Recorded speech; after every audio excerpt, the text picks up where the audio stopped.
आखिर में कल के दिन के और परसों के दिन के हवाले से मैसेज पाकिस्तान के लिए। देखें, ये बहुत अहम दिन है।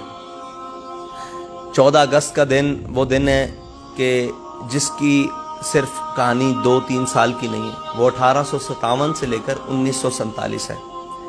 वो तो दर्द है ही है, उसमें हम लड़ रहे थे अपने दुश्मन से, लेकिन 1947 से लेकर 2022 तक हम मुनाफिकों से लड़ रहे हैं, उन गद्दारों से लड़ रहे हैं, उन चोरों और लुटेरों से लड़ रहे हैं, उन अय्याशों और कुमाशों से लड़ रहे हैं जो हमारे अंदर हमारा लिबादा ओढ़ कर बैठे हुए हैं।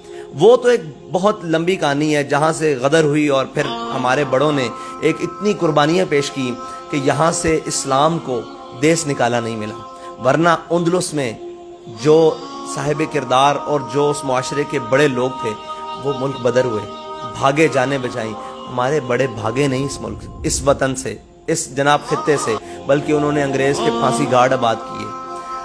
मतलब कि एक दिन में 1800 उलमा, मशाइख, अवाम, बड़े बड़े लोगों को, मुआशरे के अंदर रसूख रखने वाले लोगों को फांसियां दी गई, लेकिन वो भागे नहीं, अपना नजरिया नहीं छोड़ा और यहाँ से साम्राज्य अंग्रेज को भगाया। ठीक है जी, सारी बातें की।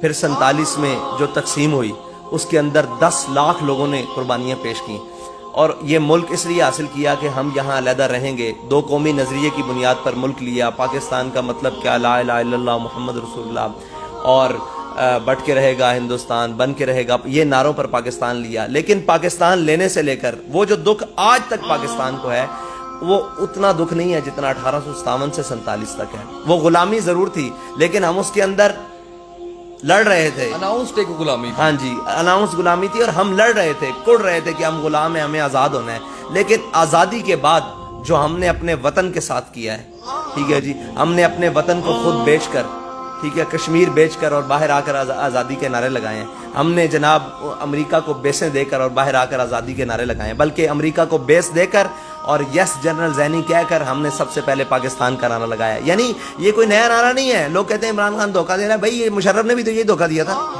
ठीक है जी। उससे पहले जनाब ज़िया आया, उसने भी तो यही धोखा दिया था। उससे पहले जनाब जो आए उन्होंने भी तो यही धोखा दिया था। ये तो बड़ी मुश्किल से पाकिस्तान पता नहीं किन घाटियों और वादियों से होता हुआ पाकिस्तान आज सलामती के साथ अपनी मंजिल की तरफ जा रहा है। लेकिन कब तक?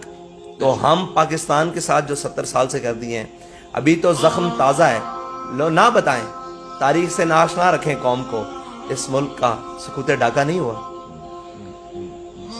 आज़ादी मनाने का मतलब ये नहीं है कि हम अपनी तारीख भूल जाएं और हम जो अपने मुल्क के साथ करते हैं 364 दिन जो करते हैं और एक दिन छुरलियां पटाके और पाँ करके और जनाब एक ड्रामेबाजी पूरी रचा कर और जनाब एक परेड कर कर और सारा कुछ एक कर कर और हम कहें कि हम आज़ाद हो गए हैं। भाई किस से आज़ाद हुए? किसने कहा तुम आज़ाद हो गए?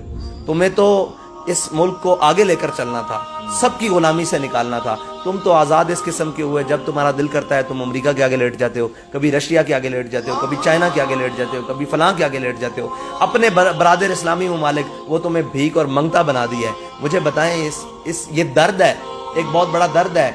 ये दिन खुशी का है, लेकिन उस खुशी के बाद ये ऐसे ही है कि सुहागन हुई और पहले दिन से शोहर नाफरमान है और आज तक उस का सुहाग उजड़ा हुआ है इस मुल्क का, और इसको कोई ऐसा वफादार नहीं मिल रहा कि जो इसको अब इसकी राह पर गामजन कर दे। जिसको उठाएं वही लाल है, जिसका जहां तक जी बना, वो मजहबी लिबादे में हो, सियासी लिबादे में हो, अस्करी लिबादे में हो, किसी लिबादे, सरमायादारी के लिबादे में हो, उसने इस मुल्क को नोचा है, काटा है, पीसा है, तोड़ा है। जहां जिसका जो दिल चाहा है उसने इसके साथ किया है। यहाँ कोई कानून नहीं रहने दिया, कोई मुआशरत नहीं रहने दी, कोई तमद्दुन नहीं रहने दिया, कोई तहजीब नहीं रहने दिया। ये दुख है मेरे अपने मुल्क का, मेरी कौम का। आप, मैं बाहर जब लोगों में जाता हूँ 14 अगस्त वाले दिन आप निकल के देखें कि कौम के चेहरे पर आज़ादी की खुशी है। कौम को आज फीलिंग आ रही है कि आज के दिन हम आज़ाद हुए थे। शायद उनको पता लगे ना कि हम आज़ादी से पहले कैसे थे, तो वो शायद जितना खुश होते हैं ये भी छोड़ दें जो हमने अपने वतन के साथ किया है। हमें वापस आना होगा अपने वतन के लिए, कोई ऐसे इकदामात और ऐसी चीजें, हर वो चीज करनी होगी जो इसके लिए बेहतर हो। सिर्फ मईशत का रोना नहीं है, बहुत सारे रोने हैं। मईशत का तो एक बहाना बना दिया और एक बना दिया ना। भूखे लोग भी गैरतमंद होते हैं, भूखे लोग भी सुखी होते हैं। किसने कहा कि भूख हर चीज छीन लेती है? भूखी खुशियां भी होती हैं, भूखे सुकून भी होते हैं, भूखी राहतें भी होती हैं, लेकिन मसला ये है कि बेगैरत की राहत नहीं होती, बेज़मीर की राहत नहीं होती, दयूस की राहत नहीं होती, वतन फरोश और मिल्लत फरोशों को राहतें नहीं होती। बस ये दर्द है। बिल्कुल सही है। बहुत शुक्रिया हाफिज साद हुसैन रिजवी साहब, सरबराह तहरीक